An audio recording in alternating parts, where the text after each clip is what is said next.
అంశాల మీద సుదీర్ఘంగా ఆయన వివరించారు అధ్యక్ష. ఒక దురదృష్ట సంఘటన అధ్యక్ష. ఆయన మాకు ప్రతిపక్ష హోదా కావాలని చెప్పి వైఎస్ఆర్సీపీ పార్టీకి సంబంధించినటువంటి ఎమ్మెల్యేలు అయితేనేమి, అప్పటి ముఖ్యమంత్రి మాజీ ముఖ్యమంత్రి జగన్మోహన్ రెడ్డి గారు వచ్చి 10 నిమిషాల చేసినటువంటి హంగామా ఒక డ్రామాని మనం చూశాం. స్పష్టంగా ప్రజలు మన సమాధానం చెప్పాల్సింది అధ్యక్ష. ఎందుకంటే ప్రజలు స్పష్టమైన తీర్పునిచ్చినారు. ఈ రాష్ట్రంలో డబుల్ ఇంజిన్ సర్కార్ కావాలి. కేంద్ర ప్రభుత్వంలో నరేంద్ర మోదీ గారి నాయకత్వంలో ఎన్డీఏ సర్కారు కావాలి. అలాగే రాష్ట్రంలో గౌరవ ముఖ్యమంత్రి చంద్రబాబు నాయుడు గారి నాయకత్వంలో భారతీయ జనతా పార్టీ కలిసినటువంటి జనసేన కలిసినటువంటి స్పష్టమైనటువంటి ఎన్డీఏ ప్రభుత్వం కావాలని తీర్పునిచ్చినారు. జగన్మోహన్ రెడ్డి గారికి కూడా అదే తీర్పునిచ్చినారు. అయ్యా, నువ్వు ముఖ్యమంత్రిగా పనికిరావు, ప్రతిపక్షానికి కూడా పనికిరావు అని చెప్పి ఆయన ఎమ్మెల్యేగా కూర్చోమన్నారు. ఆయన నియోజకవర్గ సమస్యలు చెప్పమని అవకాశం ఇచ్చారు అధ్యక్ష. దాన్ని మరిచిపోయి ఈ రోజు నాకు ప్రత్యక్ష హోదా కావాలా అని చెప్పి నిన్న చేసిన యాగి పేపర్లు దించి గౌరవ స్పీకర్ల మీద లేదా గవర్నర్ గారి మీద విసిరిన విధానం తీవ్రంగా అభ్యంతరకరం అధ్యక్ష. రెండవ విషయానికి వస్తే డబుల్ ఇంజిన్ సర్కార్.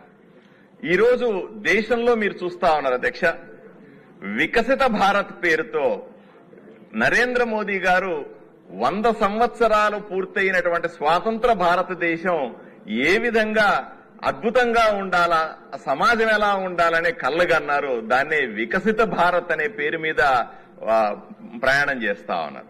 దాన్ని స్ఫూర్తిగా తీసుకుని రాష్ట్రంలో కూడా గౌరవ ముఖ్యమంత్రి గారు, గౌరవ ఉప ముఖ్యమంత్రి గారు ఈరోజు స్వర్ణాంధ్ర 2047 అంటే 100 స్వతంత్రం 1947వ సంవత్సరంలో వస్తే 100 సంవత్సరాల తర్వాత ఆంధ్రప్రదేశ్ స్వర్ణాంధ్రగా ఏ విధంగా వెలుగొందాలా అన్న అంశం మీద స్పష్టమైన అవగాహనతో ఒక విజన్ ని ఏర్పాటు చేసుకుని దానికి సంబంధించిన పూర్తి ప్రయత్నం చేస్తా ఉన్నారు అధ్యక్ష.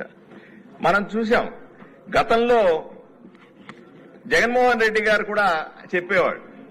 చాలా మంది అంటారు కూడా, అప్పుడు జగన్మోహన్ రెడ్డి ప్రభుత్వంలో ఉన్నప్పుడు కూడా కేంద్ర ప్రభుత్వం సాయం ఇచ్చేది, ఇప్పుడు కూడా సాయం ఇస్తా ఉంది. జగన్మోహన్ రెడ్డి గారు ముఖ్యమంత్రిగా ఉన్నప్పుడు వైఎస్ఆర్సీ ప్రభుత్వానికి కూడా కేంద్ర ప్రభుత్వం నుంచి విపరీతమైన సాయం అంది అధ్యక్షులు. అది ఆయన్ని చూసి కాదు, ఆయన ప్రభుత్వం గొప్పతనం చూసి కాదు.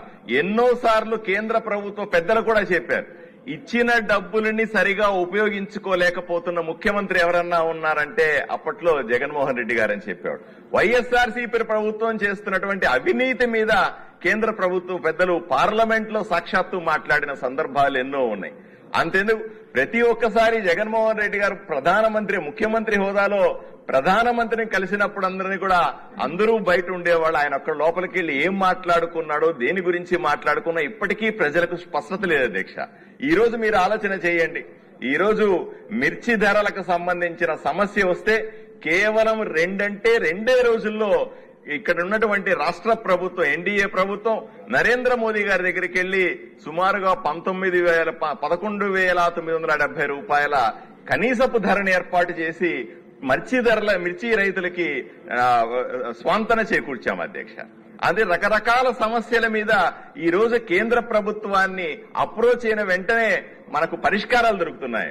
5 ఏళ్ల కాలంలో రాష్ట్రంలో వైజాగ్ స్టీల్ ప్లాంట్ సమస్యని ఎంత జటిలము చేశారో మీరు మనందరి కళ్ళతో చూశాం. అప్పుడు జగన్మోహన్ రెడ్డి గారు చాలా సార్లు ప్రధానమంత్రిని కలిశారు, చాలా మంది సార్లు కేంద్ర మంత్రులను కలిశారు. ఏ రోజు కూడా మనకు పరిష్కారం దొరకలే. ఇక్కడ పెద్ద ఎత్తున ఉద్యమాలు జరుగుతూ ఉండేవి. అక్కడ మాత్రం ప్రశాంతంగా ఆయన లోరు పోయినాను వచ్చినాను అని చెప్తుండేవాడు. కానీ ఎన్డీఏ ప్రభుత్వం రాష్ట్రంలో ఏర్పడిన వెంటనే మీరు ఒకసారి ఆలోచన చేయండి అధ్యక్ష. స్టీల్ ప్లాంట్ ను ప్రైవేకరించట్లేదు, దానికి అదనంగా నిధులను ఏర్పాటు చేస్తున్నామన్న ఘనత ఈ రోజు మన ప్రభుత్వానికి అధ్యక్ష. అంతేందుకు